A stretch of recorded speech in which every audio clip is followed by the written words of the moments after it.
Hi, this is our continuation of the Facebook Live answering questions. I got so many I couldn't do them all on a Facebook live post. It would have been probably over a couple hours. So I want to continue that here with the questions we ask over Labor Day weekend. This is from Katie. Hey, how do you consistently keep being attracted to men that want to see you and text you for hours? But when we get to the point where I bring up where we're going to do something, he says he doesn't want a girlfriend. But it's happened at least 3 times with 3 different men when they're in relationships, maybe 1 or 2 months. What is happening? All right, so Katie, this is in general. This is when we talk about a lot of times tension.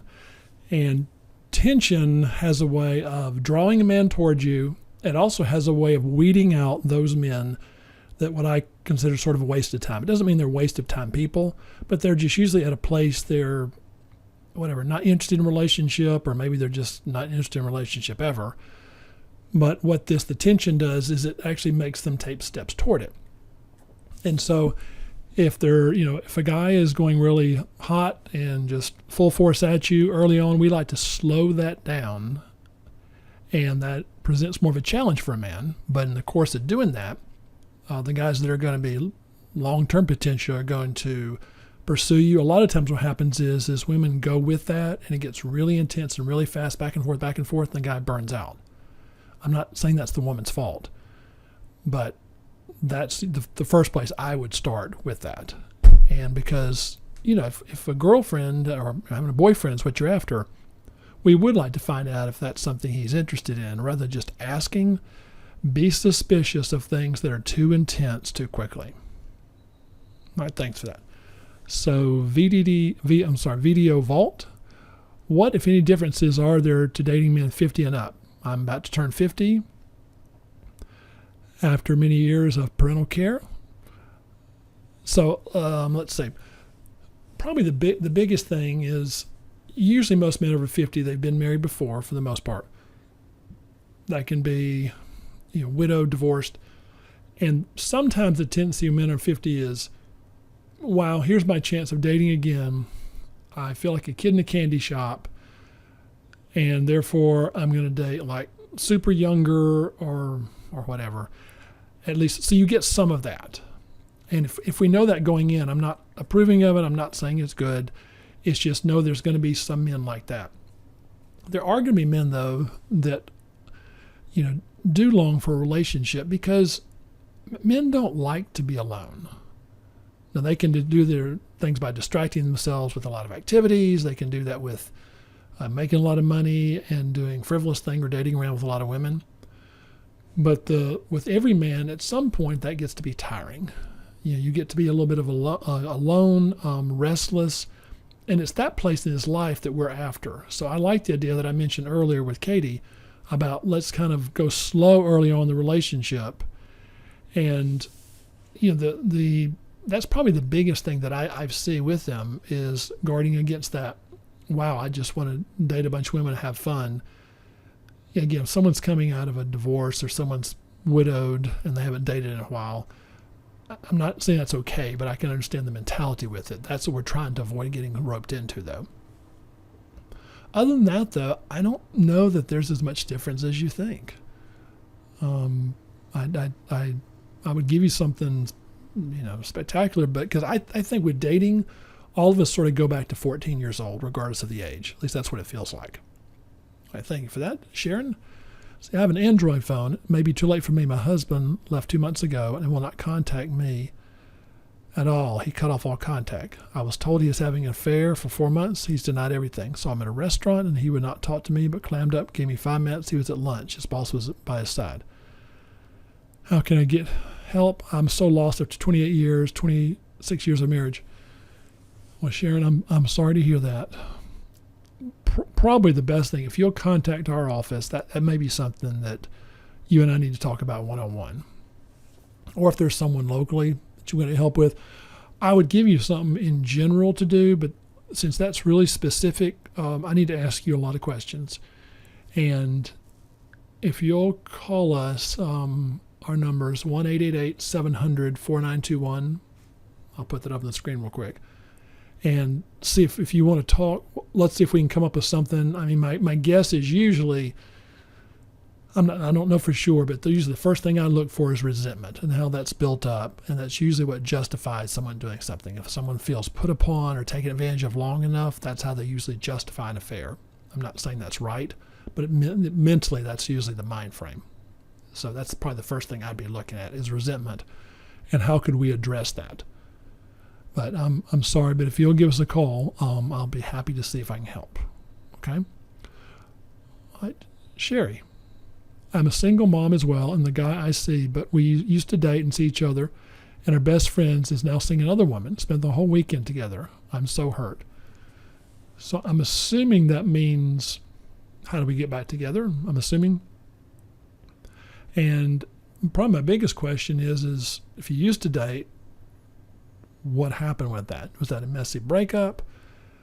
And if you're still best friends, probably the thing that's probably missing is tension, which means he probably gets to see you a lot and there isn't an opportunity to miss you. See, I wonder what happened from you used to date and now you're best friends. So I'm assuming either you were okay with the breakup or you tolerated the breakup. I don't know. And I'm not telling you I know how you feel. So I'm not telling you that. I am saying, though, that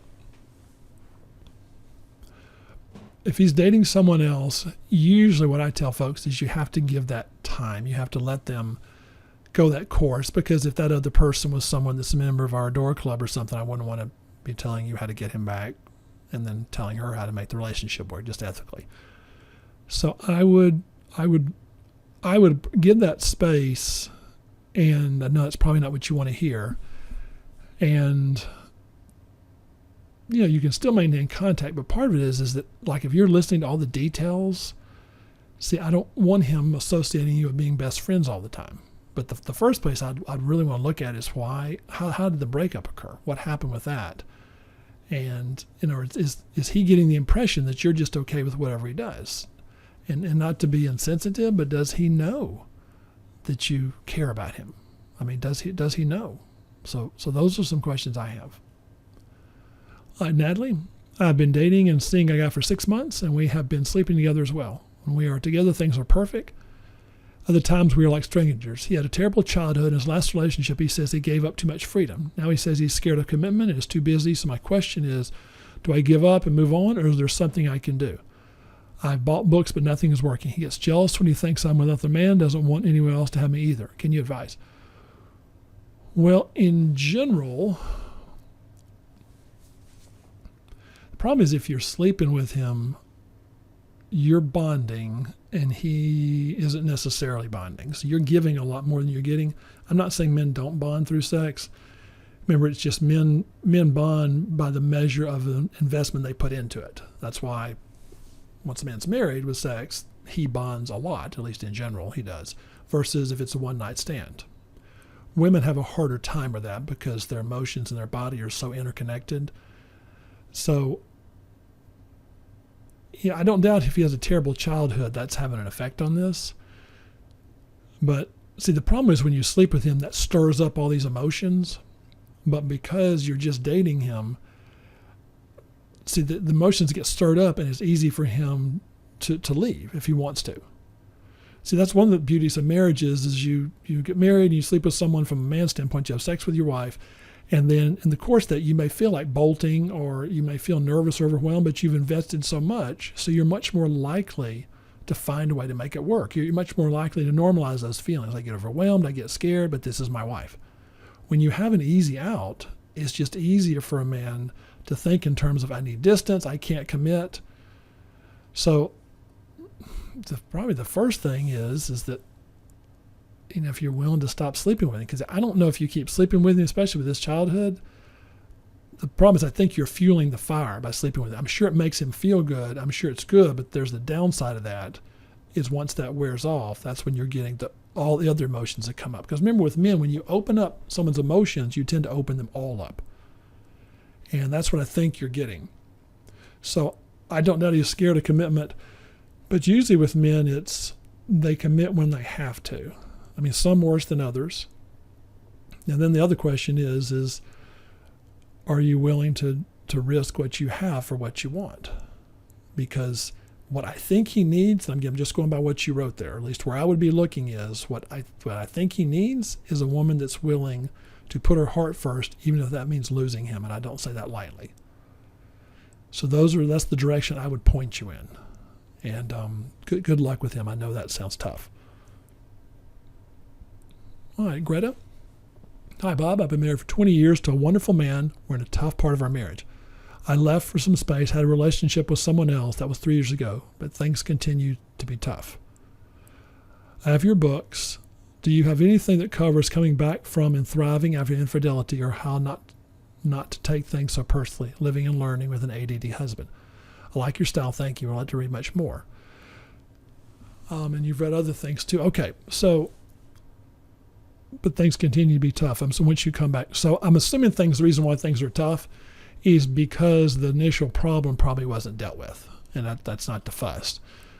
So I don't know a lot of stuff about this, but if depends on who the infidelity is from.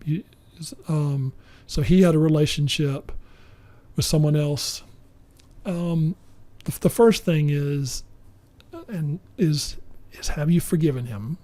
And I don't mean forgiven like pretend it didn't happen, but really the big key with forgiveness is where you lay down your weapons.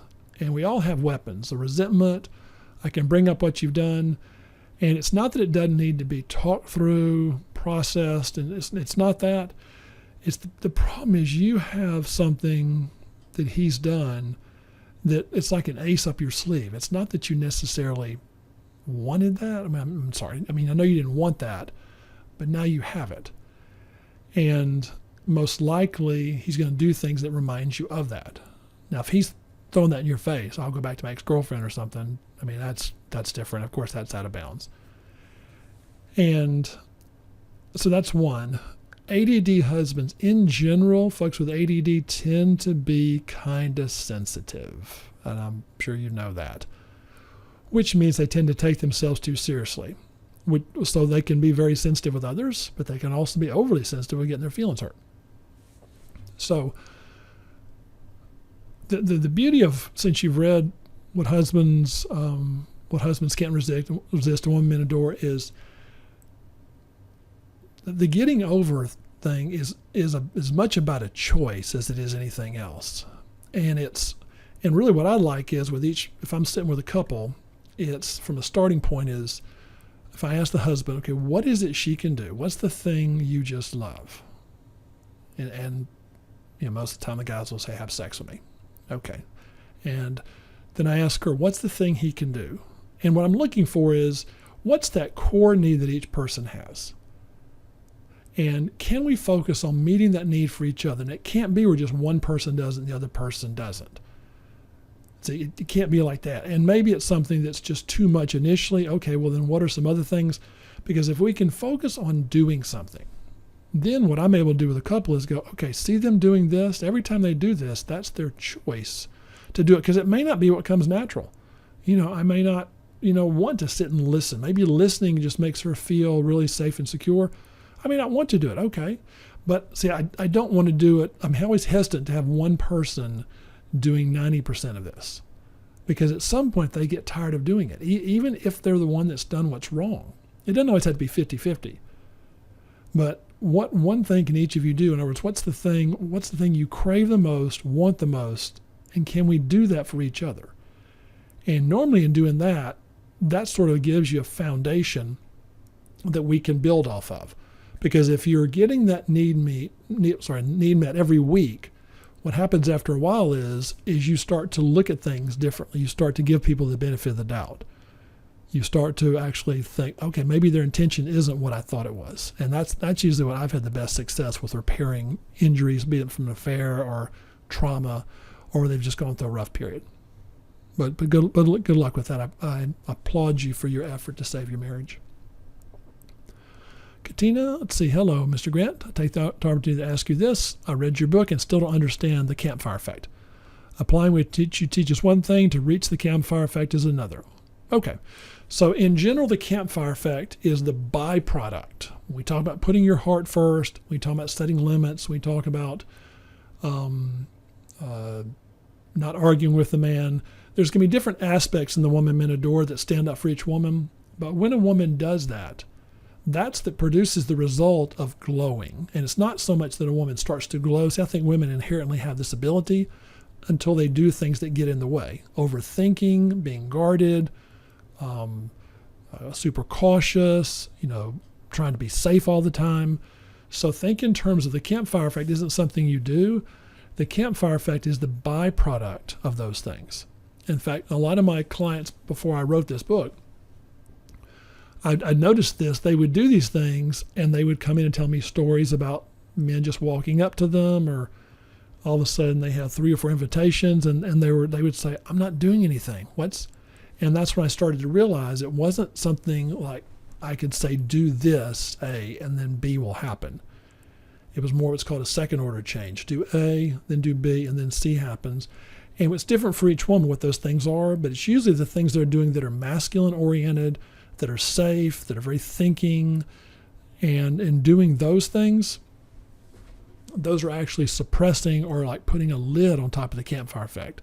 The campfire effect really is about getting those walls down so that the glow happens naturally. And so another question, that's part of this, is I've worked a lot on self-love and self-confidence. I felt the urge to call him to get some attention and warmth, but I realized that I was perfectly able to master that need and gave myself a big hug. But where's the limit between self-love and self-sufficiency? Do I really need love since I'm fine alone? Actually, that's a good point. So, I think we all do need love. And if we were all just self-sufficient, we would need each other. And I don't know that someone that's self-sufficient actually is someone that's sort of cut off part of themselves. So yes, we don't need anyone else to survive, but life is better. We become more of who we are when we get to share that with someone. And you said, others' love is like a cherry on the cake. Probably more than that, because there's sort of a limit in general to how far I can go on my own. A partner is going to point out things that I don't realize. They're going to cheer with me when things go well. There's a proverb that talks about this, and I can't remember it, but it's, with a friend, a friend or someone close means your burdens are half as heavy, and your joys and your triumphs are twice as great. They tend to magnify the good and tend to help minimize the bad, because you don't feel alone. Because feeling alone is one of the toughest things for all of us. So I would say, yes, you don't need anyone, but it's certainly nice to have them in your life. That's a good question. All right, so let's see. Sarah, let's see. Hi, how are you doing? I have a question. If you have behaved in a way that's been overly accommodating to a man to the point of almost chasing him and not really behaved like an expensive woman, and the man's attention has since waned, is there a point of him not doing much to pursue a woman, presumably because of him seeing me as lower value? Or is there a way to course correct? Actually, there is a way to course correct. I'll jump into this real quick. Now, when you course correct, it's going to feel like the rules have changed. So I would love to tell you can do a course correction, and he's going to say, this is wonderful. Because as much as, men like it when a woman's overly accommodating. It's like having candy all the time. The problem with having candy all the time is you get sick of it. But short term, I do like it. It tastes great. It tastes better than broccoli. It tastes better than meat. It tastes better than other vegetables. So, and if you've ever gone off sugar for a while or off soft drinks, there's like an adjustment period where you're just like, I want candy. So I would expect that kind of pullback from him of just what's going on, but in doing so, the key is you want to actually maintain that. Because even if it doesn't work out with this one, even if all he wants is someone that is simply, interested in someone accommodating, if we'll make him want to do this, you actually are practicing for the next guy. So I wouldn't go to the next guy. I would practice on this one. And really that putting your heart first, because what happens is when a man does this, he starts to invest, then the thing he starts to feel for you is where the passion, the attraction comes from. So I would practice with him.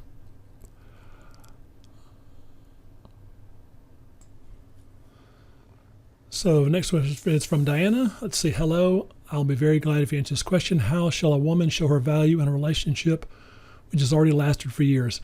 So I'm going to frame this a little different for you, which is it's not that she needs to show her value. It's more about maintaining it, which is about being taken for granted. So as relationships go on, we don't have the boundaries quite as thick as they used to be. And from a woman, it is, remember, what a man wants is he wants someone expensive. And what I mean is that you believe you're worth it. So if you maintain when he does something you don't like and you're firm with your consequences, with your no's, that reminds him not to take you for granted. Now, hopefully this doesn't happen a lot. The tendency is, as relationship goes on, for us to start overlooking things. And I'm not saying look for every little thing, but pick those big things and make sure you don't compromise on those big things, whatever your big things are. If he shows up late, it's if he, doesn't pick the clothes up. I'm not telling you what your big thing should be, but if you make it a point to stay consistent with those, and also don't forget to reward him when he does something you like. One of the biggest things I find with either long-term relationships or wives is they forget to flirt. And they don't understand how critical that is for a man. I don't mean like if he's, been really ugly to you, flirt. But most of the time it's about whatever you feel inside, not just keeping it there, but to be sure and let him see that and hear that and experience that from you. When he does something you like, reward him, because that's how men think. They think in terms of, oh, this worked, oh, this didn't work. And a lot of times in a long-term relationship, women assume men just, like another girlfriend, kind of know what you're thinking, and he will never get to that point like a girlfriend. So thanks for that. So Karen, what are the rules on texting? Such as, should women ever initiate a text, or should the man send one first? My rule of thumb with texting is for task. Bring home some milk. What time are you coming over? It's not that you can't use them for other things. My concern with texting is it's so easy for things to be misinterpreted. So, most communication is nonverbal. So especially when you're flirting with a man, it isn't just what you say, it's the tone of your voice, it's the tilt of your head, it's your smile. Conversely, men can also tell when you're really upset because of the tone of your voice, the lack of tilt of your head, there's no smile there. None of that happens in texting. So I'm actually trying to get women to get men off texting. And because the other thing is texting is really convenient. That's why men like it. I can do stuff and I don't have to interact with someone. So I like the idea from a texting is if he texts, you text the bare minimum because I know everybody's used to it these days. And then if he asks, you say, I'm not really into texting, but I love a phone call. So I would not initiate. I don't like that in general anyway, because you're setting the precedent for that. It's not the worst thing in the world, but he's going to assume you're going to do that. So, and if you respond to one, I would keep it the bare minimum, and because I'm trying to get it to a phone call, because the more he can experience you, the sound of your voice, ultimately this is going to be in person. The way you smile, that three-dimensional aspect, that's more helpful for a man falling in love than words. Remember, words are for women. A man can be really sincere with texting and at work on a woman. Women tend to get into sexting or real sexy kind of text, and it gets the guy all excited, but it doesn't make him last, sticking around. So that's my general rule. Hi, Catherine. My guy says he's fine. He does plenty of things to show me every day that he is committed to me. I tell him I need words too, and he just says, oh, that's it. It drives me insane. I need words. So the biggest question I have for you, Catherine, words may not be his love language.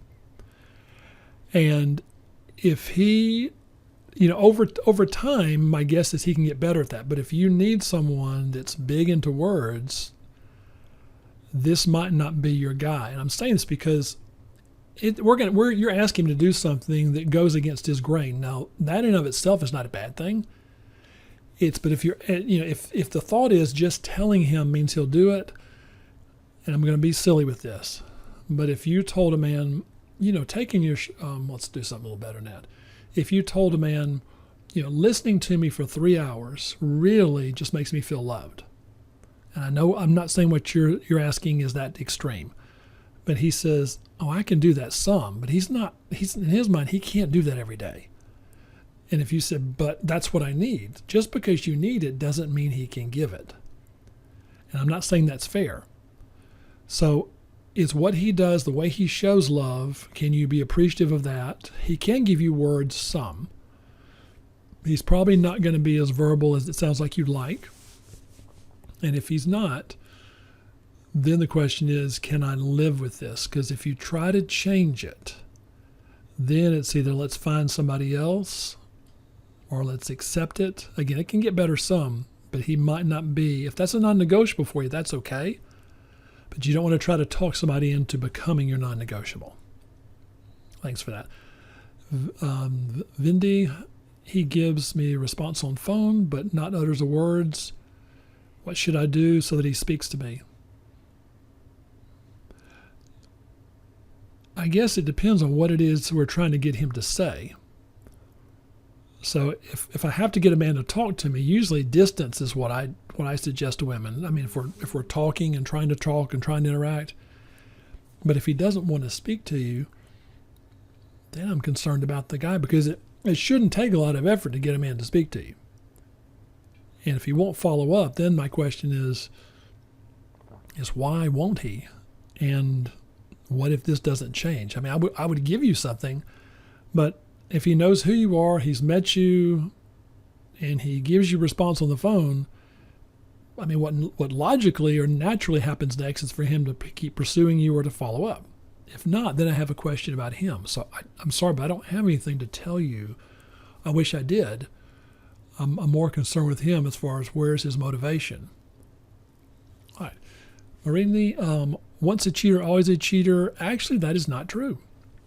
I can do with a lot of things. Now, once, that question up. So she asked, once a cheater, always a cheater. Once a cheater, always a cheater if the man does not recognize that's a problem and isn't doing things to fix it. I can do the same thing with alcoholic. I can do the same thing with mean. I know cheating's worse. So it isn't as much to me what someone's done within reason. It's more what are they doing about it? What steps are they taking? And I don't know that you have to know every single step. I don't always think that's helpful, because sometimes what someone's doing makes sense to them. It may not totally make sense to you, but does he own it? The biggest thing is he sorry that he did it? Does he say, yeah, I've had a habit of cheating and that's the extent of it? Well, that would make me nervous. Or is it, I have cheated in the past and I feel horrible and I vowed never to do that again? Well, at least that's the right words. And then the other thing I would look for does he keep his word? Now, sometimes I do this with women. By keeping his word, women, sometimes they look for these really nuances and stuff, and he said something and it didn't quite happen that way, and therefore he's lying. See, we're not trying to be a detective, and make it so hypersensitive where we overreact if something doesn't perfectly line up. I mean with big stuff, where you guys are on the same page, you meant the same thing, and he comes up with excuse after excuse. Because one of the things with cheating is like a shortcut. I don't think the rules apply to me, so I'll just cheat or avoid doing this. So no, I don't think so. It more depends on how he's responded to it, how long it's been. But no, I don't think once a cheater, always a cheater. But that's a good question. Toyin, how come a man keeps malice when they are offended, and how long will it last? Because it's a good question. Men don't feel that often. And when we do, we tend to feel, I would argue, more intense than women do. That's why we are so guarded with our emotions, is we don't want to feel out of control. So if a man's been hurt, injured,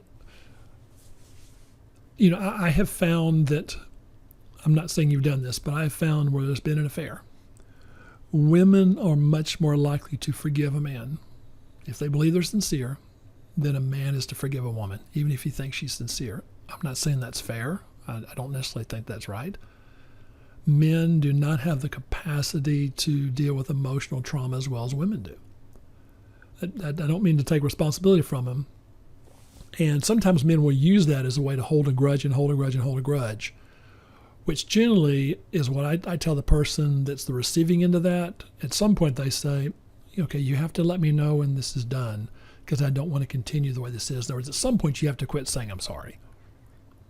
Because I think that kind of feeds something that goes on and on. It can go on and on. That's a lot of power the offended person has. And whatever the number is, 5 times, 500 times, as long as you're sincere, most of the time it lasts until you say, okay, I've had enough. If you don't want this relationship, I understand. But if you do, you have to quit punishing me. Some would disagree with that, but at least that's the stance I take and what I've seen work the best. Jisa, hi Bob, I'm in my 30s, divorced, highly independent working woman. Last year I met a guy, my colleague, working in a different region. He wooed me for 2 months till I fell in love with him. But almost instantly that happened, he seemed to step back. And I tried to get him back. I knew he was the guy I wanted to spend my life with, but somehow he doubted our relationship to be a happy one. 2 months ago, he finally broke up, said I should move on. Although I tried, I can't stop wanting him back. He says he still likes me, but every minute we try to make it work, we end up fighting. Am I being stupid, hoping this would still work out? I don't know that you're being stupid. I think, again, if he was my client with this guy, I think what you're dealing with is past trauma. People say, afraid to commit. And anything that feels uncomfortable or awkward, my guess is that he makes it a point not to, do anything with you. So I would look at, is he willing, well, let me say it differently. I know you can't necessarily stop wanting him back, but if nothing changes, can you accept him the way he is? So if you can't accept him the way he is, okay, then my question is, if you're trying to change him, which I understand, I think what you're wanting is I want him back like he was in the beginning. But this trauma, this doubt he has, this fighting, that's part of it with him. So it's not so much stupid as much, I think what you're hoping is that he'll come back, but you have to incorporate this fear that he has. And maybe it's because he's been divorced or something. There's some reason he's doing this, and I don't think it's just you. Maybe it is, but I doubt it's just you. And that stuff means that the more wonderful you are, the more likely he is to try to sabotage it. Because remember, it's the woman he can fall in love with. That's the one that he's going to ruin. Not the one that's mean, horrible, and terrible. That's easy. He can just get rid of her. It's the woman that could injure him. It's the woman that could get close to his heart. She could leave him. She can abandon him. So those are my bigger concerns. Okay, but thank you for that one. All right, let's go to the next question. Kimberly, hello, Mr. Grant. I've made some very feminine mistakes along the way.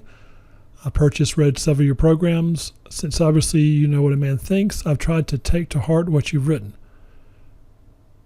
I've not heard anything from a guy I've been dating for over 6 weeks. So I'm still very much alone. I'm not actually sure what I did wrong. After a couple weeks, I sent him a text asking if he was all right, but he hasn't responded. Or maybe after a year and a half, he realizes that I'm not who he needs after all.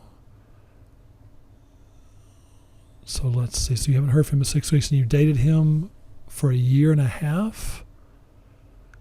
Okay, my concern with that is usually that reaction is out of anger. That's a real aggressive action. So I'm not saying you did this, but let's get some examples. So if you had cheated on him and you didn't hear from him, I still don't know that'd be okay, but that would make sense as far as why I wouldn't want to talk to you. If you've done something horrible, but I'm not hearing that you have any idea what you did, which means you probably didn't do anything that most everyone would think would be horrible, but to him, it may not be a single event. The next thing I would look at would be resentment, as in, is there something that's been bothering him that's been building up and building up? And it may not be something obvious. It may be that you interrupt him all the time. I'm just making this up. It may be that there's something you do that bothers him, or that he feels like he's had to give in on stuff time after time after time, and he's had enough. That's where I would look. So what I would do, instead of asking them, if he was all right, and if someone won't respond, the obvious thing would be okay, if he's not going to respond, I just move on. But most of the time when I talk with clients, they know that. They know they should, but they want to try. So this doesn't mean you're assuming blame, but I might be inclined to send a message that says, I'm sorry you're so upset with me. and then I'm not sure what I've done wrong. And that's about as gracious and inviting as I can come up with. And then let's see what he does. Because with that much of a commitment, a year and a half, I'm with you. I'm stunned too that he would just do that. That's really aggressive. And usually for that aggressive, someone has to do something that they feel is just really horrible. I'm sorry. I hope that works out though, Kimberly. All right. Patsy says, hi, what if I buy a program which has a man devoted to another woman buys the same and similar program as she is interested in the same man? Is he not going to become totally devoted to the two of us? Or if she used it first, then it would not work for myself. Okay.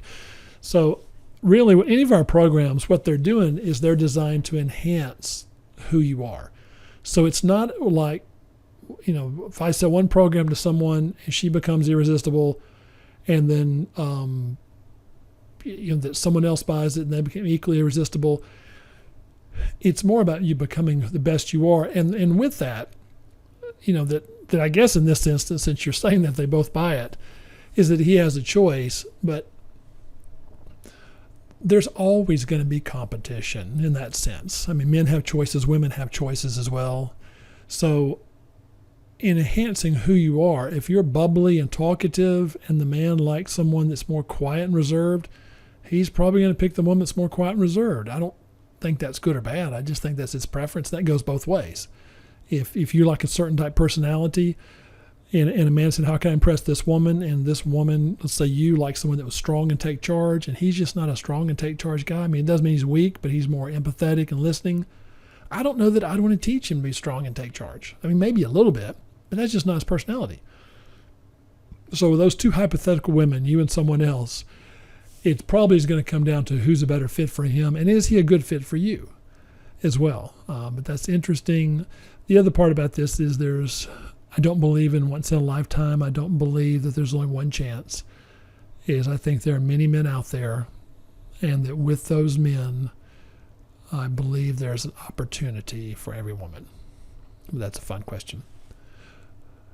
Gretchen, let's see, I have a question. Someone loved me, but as you said, he doesn't love me anymore. He doesn't block me on Facebook, but never replies to my messages. But one time I uploaded a photo on messaging story using a guy's photo. He kept viewing it, which is very unusual for him to do that. Do you think he still is in love with me and got jealous over it? Well, Gretchen, I don't know if he's still in love with you, but if he kept viewing it, it certainly aroused his curiosity. I don't know beyond that. Did I think it stirred up some feelings with him? Probably, I do. Beyond that, I'm not sure. Sally, let's see, dear Bob, I used to be stunning, beautiful, and I've taken pride in caring for my body. So while I don't look my age, I'm not as beautiful as I once was. I think what you mean is I'm older. I don't look 18 anymore, in fairness to you, but you can still be just as beautiful. I married twice before and do not want my ex back, but since he has tried to re-enter my life, maybe my options have narrowed, and I don't have a choice. It seems I cannot find anyone due to my age, even though I look 20 years younger than I am, because once they find out, it's like they're out at the door. Trust me, age is just chronological. It isn't who you are that counts. It does within reason. So one of the things with age is people are at different places in life. So I'm not saying that it doesn't look like you're saying I want to date someone 20 years younger. But a man that's 30 years old is at a different place than he is when he's 50. He's most likely thinking about a family or considering it. He's at a different place in his career. And so while biologically there may not be as much of a difference, there's such a difference in general where people are in life. And if we start going really outside of 7 years, it's not that can't work. It's just, it's almost like a different generation, or at least a sub-generation. So I don't know. I'll admit, and this is not to be ugly, as women get older, does it feel like they have less options? Yes, from this sense, because it's not as acceptable for a woman to date someone 15 years younger. Not that it is for a man, but men feel like they have more choices, and as opposed to when they were younger. Now, with that said, if we only need one, is it going to be more frustrating at times? I guess, sure. Is it going to have the same options as when you were 18 years old in college, a freshman? No, probably not. But for most of us, we don't have those kind of options like we did in college. And is it difficult at times? It is. I don't, when folks say settle, when I think of settling is usually someone, if they have 15 things they've got to have, I think they probably only need 3. So in that sense, settle, but I don't mean compromising on those core things. And sometimes as far as once they find out your age, well, it depends on where you're meeting them. If you're meeting them online and I'm not saying you're doing this, but if you are lying or misleading about your age, that is a big deal with men because they feel like they're duped, even though you look 20 years younger. I understand the limitations because like in real life, a man doesn't necessarily think of a woman's age. He sees her and then once her age is kind of in the range that he thinks it will be, he just makes the adjustment. Online, I get it, it's different. You put a number down there and folks hone in on that number. So I realize that's like an obstacle. And maybe if your options have narrowed, but I've got a client now and I've had several and she's 57, and it's taken her a little longer than she would have liked, but she has met someone wonderful, and she dated a lot. And the first 30, I did say 30, the first 30, were just draining to her. And then once she met me and we started talking, we tried to refine what she was looking for and get more clear so that she wouldn't have to go through 30 more. Now, I never know what the number is. Does someone have to date 4 or 5? Do they have to date 15? That I don't know. But I do know once someone, if they hit 20, that's a lot for not to find someone that there's not appealing or that isn't appealing back. So I would offer you some encouragement that I've had folks 50s, 60s, I've had a couple in their 70s that did find love. I've had folks that were widows that found love. So I don't think it's impossible. I'm not trying to be just Pollyanna or just pretend there's no problems in the world. And if you're dating men a lot younger, 7, 10 years, if that's what you're going for, if that's what you're interested in, if they're not sure what your age is, they are going to feel duped if we don't tell them up front. So it depends on how you're meeting them. But yes, do I think age is a big part of mindset? I do. It's because once you meet someone, you're not thinking, wow, they act 48, not 47. Folks don't do that. Guys that do that are just too rigid. And thankfully, there aren't a lot of them that think like that.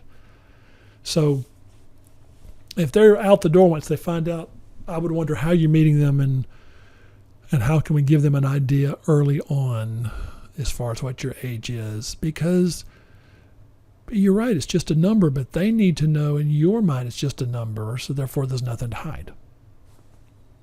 All right, thank you for that, Sally. Becky, how can a husband leave after 9 years saying he doesn't love you, has no thoughts of you, and doesn't know what attracted him to you and doesn't know why he married you? He says he is no longer attracted to me, is unhappy in our marriage, doesn't want to be with me, and doesn't want to work in the marriage. Funny thing is, I caught him doing wrong. Well, you saved that for the last, Becky. My guess is, again, going back to resentment we said earlier, is he feels resentment over probably several things, either the demands that you've made or the expectations you had of him, whatever things that were, he feels resentment toward. That's usually the biggest killer of love that I find. I'm not saying that you've done it, but my guess is if he was a client, that's where I would look, is why are you so resentful? Where does this come from?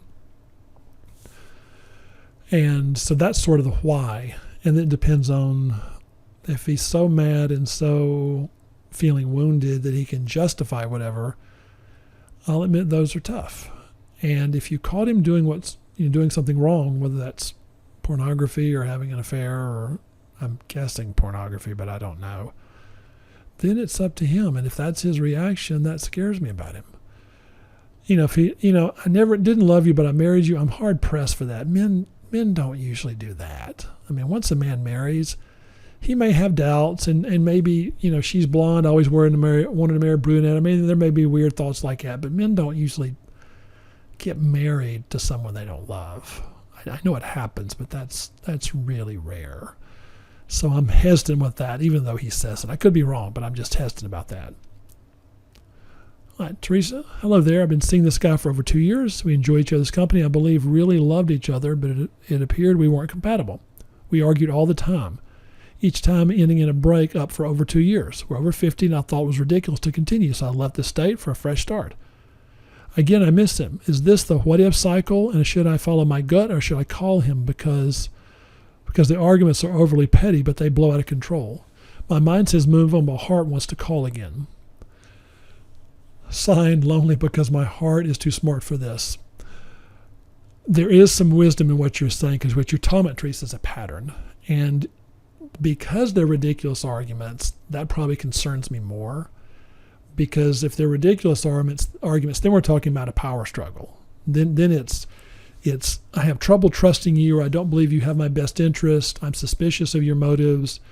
It's all of those things, and therefore it is your job to reassure me, and I don't want to reassure you. I want you to reassure me, and regardless of the specifics of what's going on. So,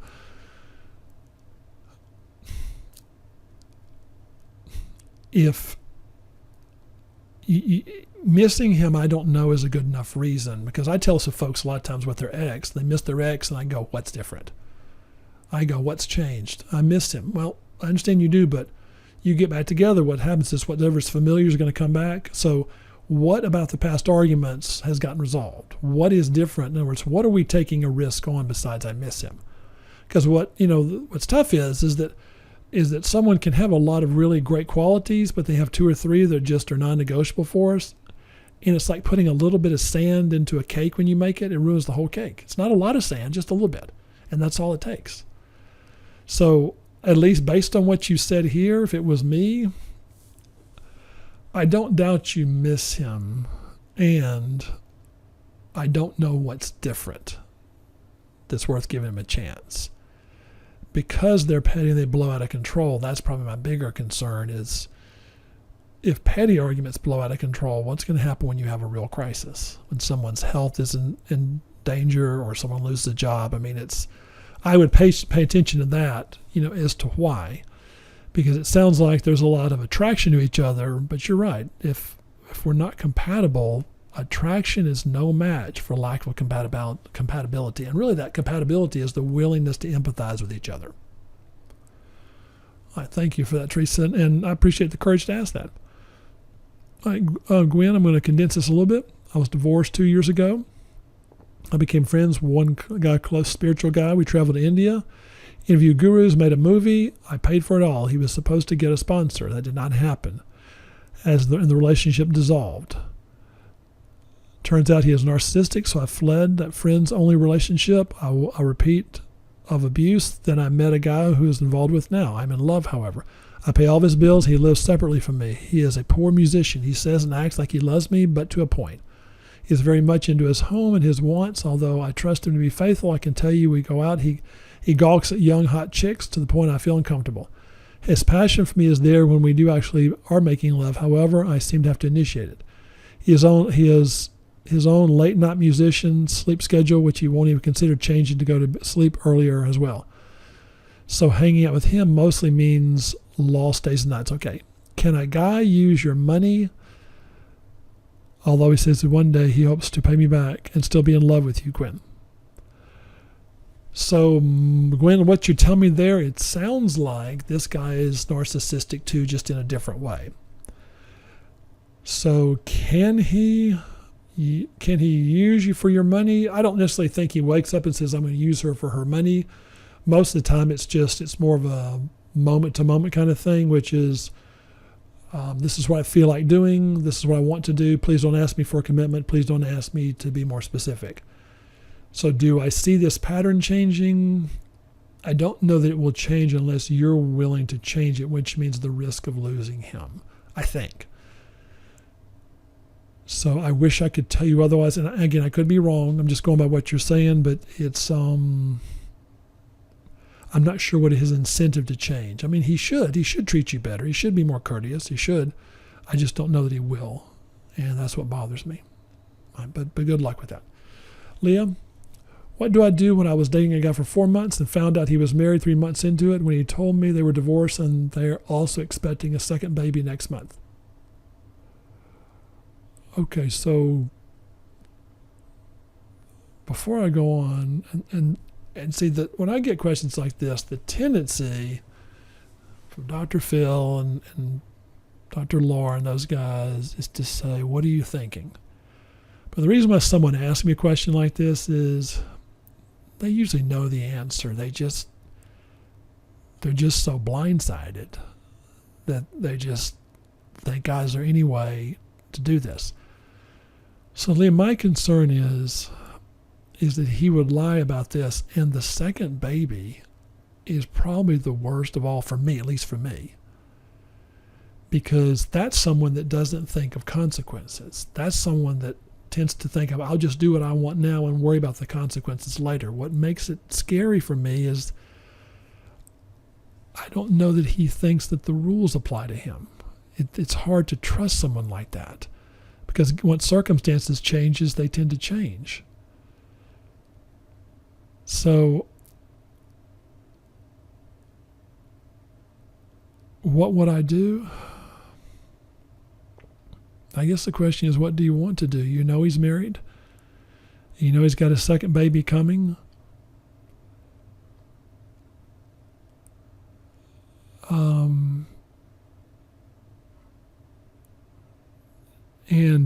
I don't know that I'd want to talk to the wife. I mean, if you want to, I don't know. I think what she wants to either do is tell you to stay away. I don't know if the wife is going to find any solace in what you're telling. That's more for her sake. So I don't know that you owe her that. I mean, if you want to, I mean, that's really on him. Some folks might disagree with that, but based on what you're telling me,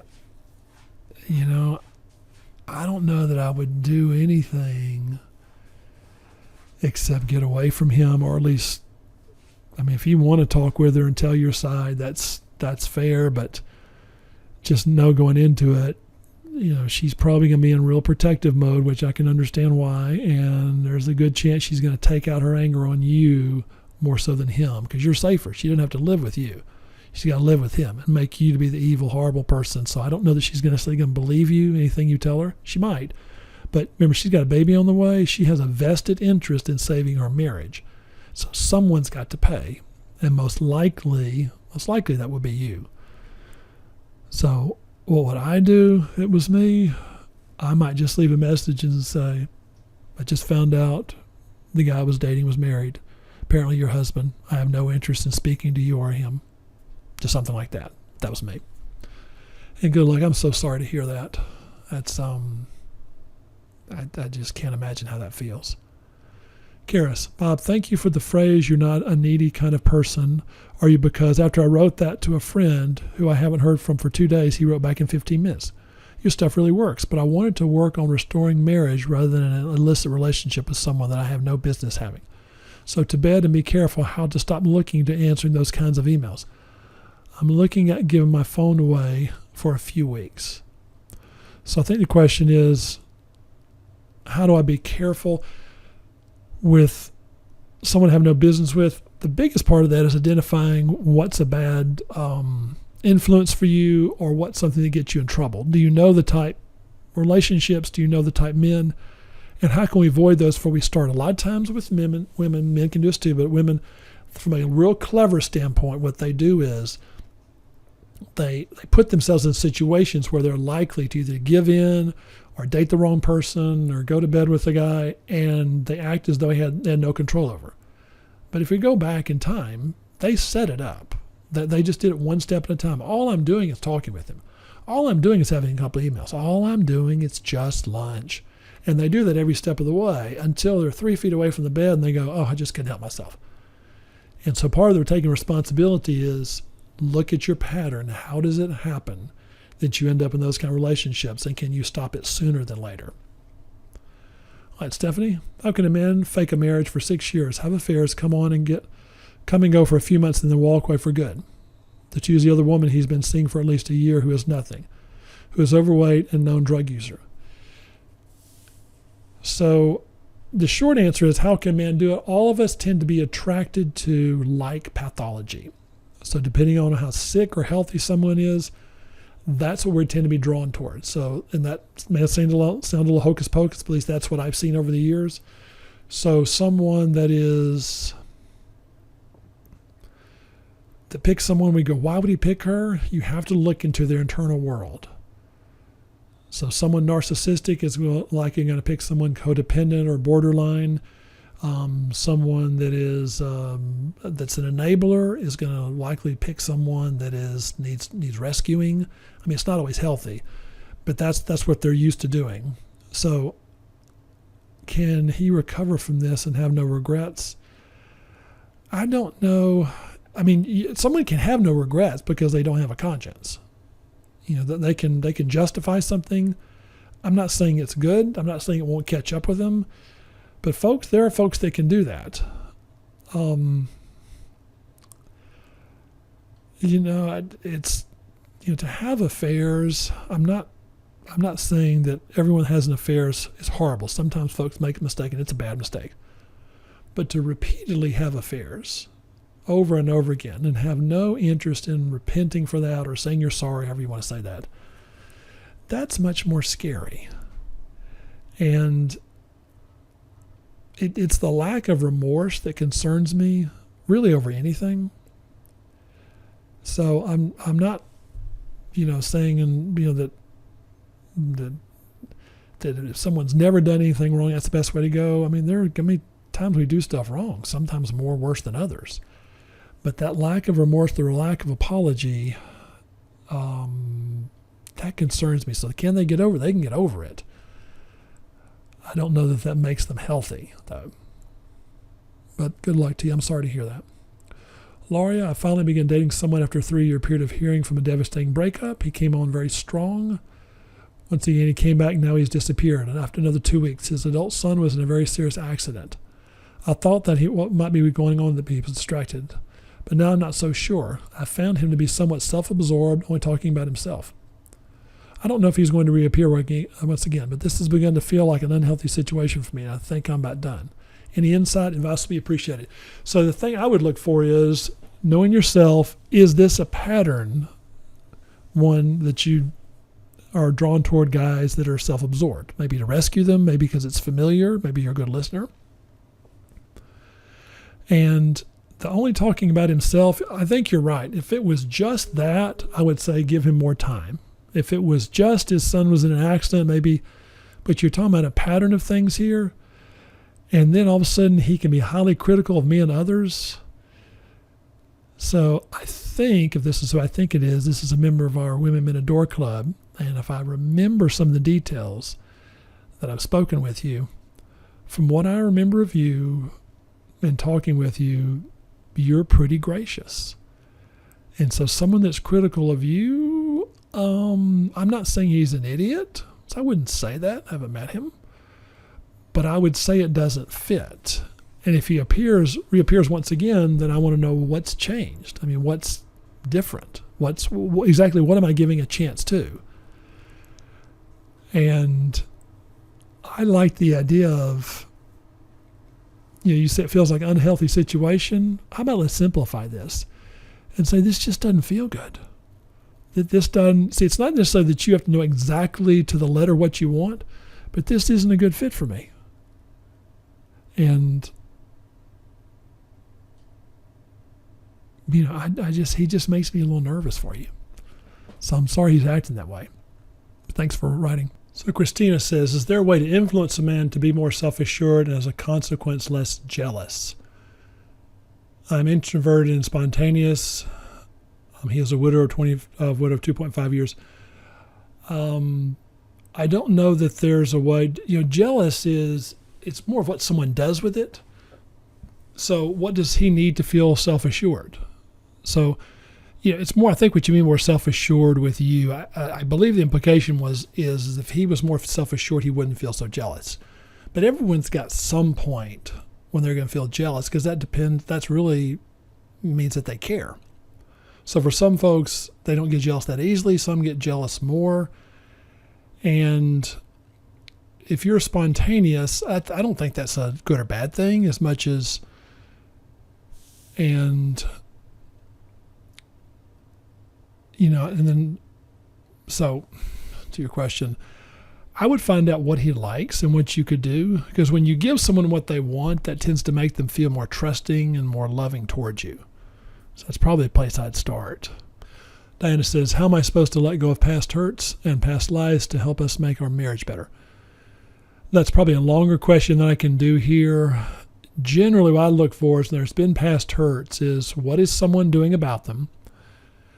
And if you see that action, this is where we take a leap of faith to give someone the benefit of the doubt. It's because getting over past hurts is mainly about, there's two things. One is the other person has to do some actions. They're never going to do as much as you'd like. That there's never a way for them to reassure you, because once I've been injured a lot, I can never go back to being naive. I can't just blindly trust them like I could have when I don't know somebody.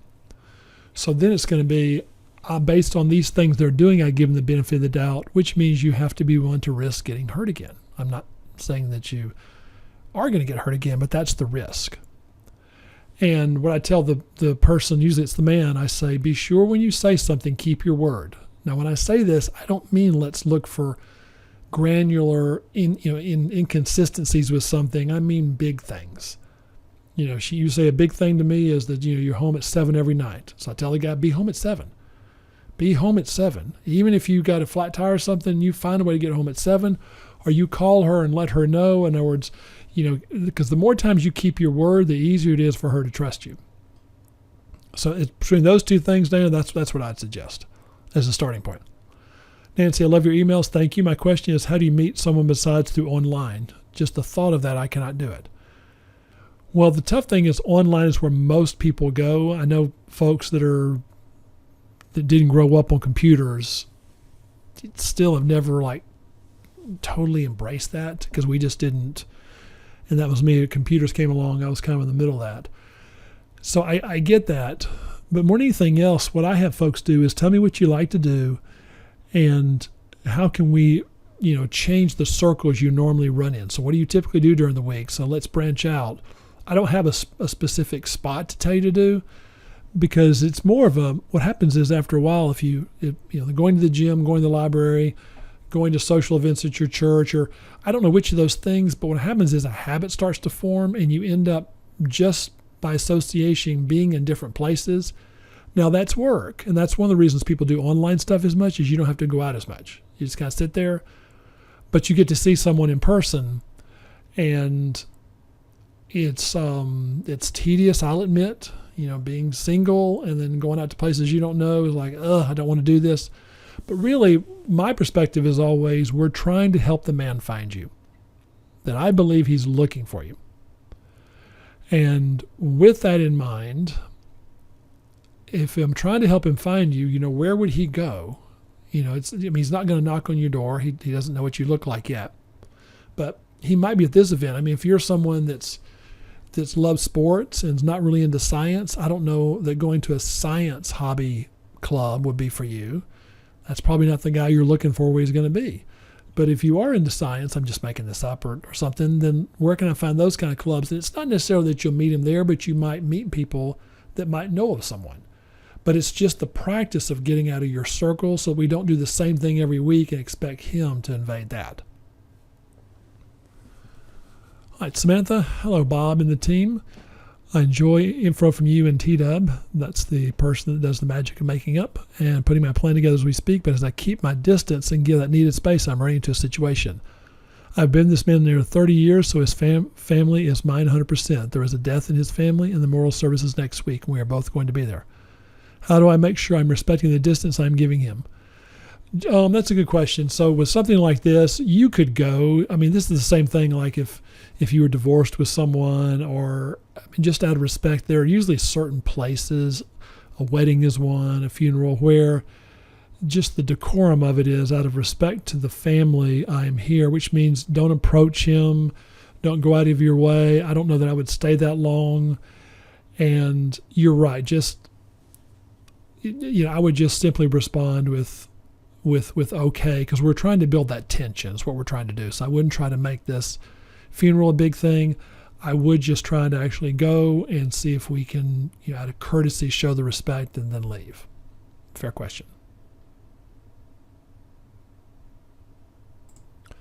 All right, so this one's from Natalie. Dear Bob, thank you for this opportunity. Let's see. We have been together for 11 years, but still an incredible uphill struggle to get help, especially over these issues concerning our children, who have quite a bit of trauma to deal with. He has lost his mother in a car accident. We also had to leave Venezuela because of the current crisis. We have been very fortunate, but are all spread out. A few years ago, I did speak with you on the phone, and your advice has been useful. You said the time that the one with the greatest conviction would win out eventually. Yes, usually. I guess my problems were along the same lines as they are now. How do I get him to see a counselor without huge discussions, pouting, and temper tantrums? I don't know that you can, because trying to get somebody to do something is different than winning a conviction. A conviction is where I won't move off something. So, and it's something I control. So if you hit me, I will call the police. And he says, no, you won't. And you say, no, actually you will. You say, actually I will. I don't want to do that, but actually I will do that. Don't push it. A conviction is something I'm willing to go all the way, whatever that is. So if you wanted to do this, it's, him seeing a counselor, is this something that, where it's like if someone's an alcoholic or someone's abusive, it's we have to go to counseling or I'm done. What's missing usually with a conviction, I think you're talking about, is leverage. And if we have enough leverage, then we can get somebody to do something. We still can't totally do it. I mean, if someone's just determined not to do something, they won't. But leverage is really the key. And so I don't know that you can make them do it. It depends on what you're willing to push. How far are you willing to push it with him? And that's what I mean by the greatest conviction, and which I know is not easy. Because making someone do something that's good for them, if they don't feel the pain, if they don't see it, they won't do it. So I wish I could tell you otherwise. All right, a few more. Patricia. Bob, I recently had to break off my engagement. Actually, I'm sorry. I feel betrayed when I found some text messages between him and his ex-wife telling her he didn't want to get married. He now moved to a different state, and I feel sometimes alone for not talking to him. I don't think he thinks it's a big deal like that between other people, and it's not the first time he talks about us, other people. It was a matter of time before he would do this to me. He says he's not judging them, whatever that means in his head. This is just one thing, but I feel so unappreciated. For the longest time, he avoids any conflict as much as he can. I guess my question is like that, if that's your partner, is it a big deal, or am I making that worse than it is? Well, if he's sharing with someone, his ex-wife doesn't help, but he doesn't want to get married, that concerns me a lot. I understand someone having doubts before they get married, someone being apprehensive. What scares me, though, is he's telling someone else, and one doesn't want to get married, but he's not talking to you about it. And I think you're right. I don't think that's making a big deal out of nothing. I think that is going to come up later. So if this is his way of dealing with conflict, it may improve, but we don't want to get married with the hope that one day they're going to improve. That tends to be a disaster. We want to get married, and we want to be married to someone thinking, if they don't improve, can I live with this? Can I accept this? We don't want to tolerate where we just hope something gets better. Can I accept it? Can I reject it? But I don't want to tolerate and just hope. So to me, it's a big deal. And if he doesn't want to get married and he's sharing stuff, then, I guess the question for you is this a deal breaker? Is this a non-negotiable? Can you accept this? It doesn't sound like you could. And if it's not something you could accept, then that's most of the time the answer. But good luck. I wish it was concerned to him, but it doesn't seem like it is. Nancy, I would like to know this. If two people really like each other, it's quite obvious. Each is married and middle-aged. Why the man would want not to be friends? Do men think of women as a friend? Well, if two people like each other and they're both married, men usually think in terms of that would be playing with fire.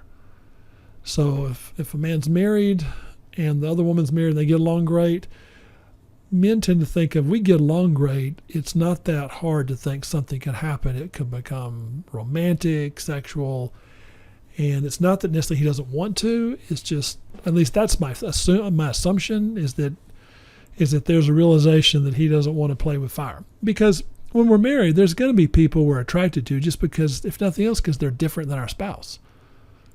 So if our spouse is bubbly and we run into someone that's more reserved, I mean, that's kind of mysterious. It's different. And don't let anyone kid you. Different can be appealing. Now, I don't know that it's appealing enough that you want to trade in everything you have. And most of the time, if we look at it in that regards of just, it's different, it's a fleeting thought, it's not that big a deal. It's if someone starts brooding on it and thinking about it, oh my goodness, my spouse is bubbly, or my spouse is such a good provider, he's so stable, why can't I have someone reckless or exciting? People would say reckless, exciting. Then that's what gets to be a problem of looking for the grass. Grass is green on the other side. What I don't have suddenly is more appealing. So that's my guess as to why. I'm going to give him the benefit of the doubt. Let's do our last one. This is going to be a little bit of a longer one. CO says, greetings, Bob. Thank you for allowing me to ask a question today that is such a blessing. I've recently had emergency surgery that put me on my back for 8 weeks. I'm still recovering. I use all my savings now. I have a bit of a hard time financially. My guy has a savings house, paid off car financially, so he's pretty good. He saves, he lives off because he lost his job and is now trying to get his business on track, so he spends a lot of his money out of his savings. And I'm skipping this a little bit. He doesn't cook, so he eats out every day. His son brought money with him, $700. He said he has to pay him back, so all this said he has money, but he has not offered to help me. I've even said to him directly that I didn't have money to pay certain things, specifically my car repaired, to pay the rest of my rent and other things. He doesn't reply with anything, but I'm trying to get on my feet. I know he means well, but I'm a very independent person, but right now I'm in a dry spot, so I don't hold it against him. When I didn't make these statements about my needs, his response was, I'm trying to get on my feet. When I did make these statements about my needs, his response was, I'm trying to get on my feet too. Any advice, please? Thank you. So I think what you're asking is why he doesn't offer to help out. And some of this probably depends on the nature of a relationship. So if you're married, in general, I know some couples do it different, but in general, if you're married, it's all of ours together. What's mine is yours, what's yours is mine, and then maybe we have separate accounts or we have a little fun money. But in general, that's what we think of with marriage. And what I think he's saying is that, see, he's probably got a system worked out where you see he spends this kind of money, but in his mind, I've got everything accounted for. I'm not, and it may be tighter than you realize. So he's got it planned out and everything goes well as long as there's no hiccups. And he might have even factored in money for his son.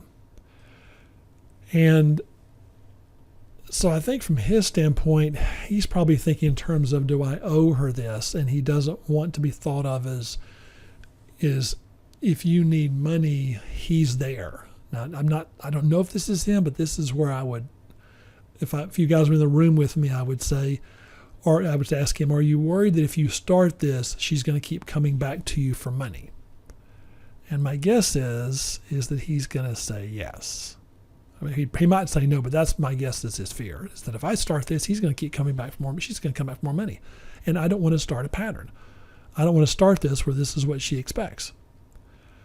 So with that in mind, I guess if you're independent and you ask him, could you help me out? And you make this an exception, that's probably how I would do it. I don't know that he feels like he owes it to you yet. It depends on, 8 weeks. You've had surgery. It depends on how long you've been dating. There's a bunch of stuff, and that's probably a talk I would have about as far as what it means to be loved to you. And, I can almost, my guess is tell you how he's thinking. If you're in a dry spot, it's because you didn't plan for it. And that sounds harsh. And if he has any sense at all, he's not going to say that to you. But my guess is, I wonder if he might not be thinking that. And if he thinks that, then his thinking is, well, you've planned for this or you can figure this out. It's, I would probably talk to him and say, kind of what you're saying to me, but you have to be really clear, which is, I'm in a tough spot now and it's my fault I didn't plan for this. Now, the reason why you own that is because there's emergency surgery, there's a car wreck, there's always stuff that happens. And so the way we plan for that is we save ahead of time and we save more than we need. I mean, that's all the financial folks will tell us this. So it's my fault that I didn't plan ahead. It's not my fault that I didn't plan to have emergency surgery. We can't do that. But it's my fault I didn't plan enough or save enough for an emergency. And because if we don't take responsibility for that, what he's going to hear, or my concern he's going to hear is that my circumstances are bad, I need help. Which translated means, gosh, if my circumstances are bad, I'm always going to need help. And that's his fear, is this is never going to end. But if it's, I take responsibility, I should have planned for this, can you help me out this time? But I realize this is my job to plan. That's a lot easier to help somebody when they do that versus blaming it strictly on circumstances. I'm not saying you're doing that, but I think that's his fear. All right, so thank you for all those that asked questions. We have more we didn't quite get to, and we're going to save those for the next live event that we do, live webinar. So thank you for this. And since this is posted on our website, please feel free to look around. If you have any questions, send us an email or give us a call. We love feedback. And thank you so much for everyone that sent these questions in.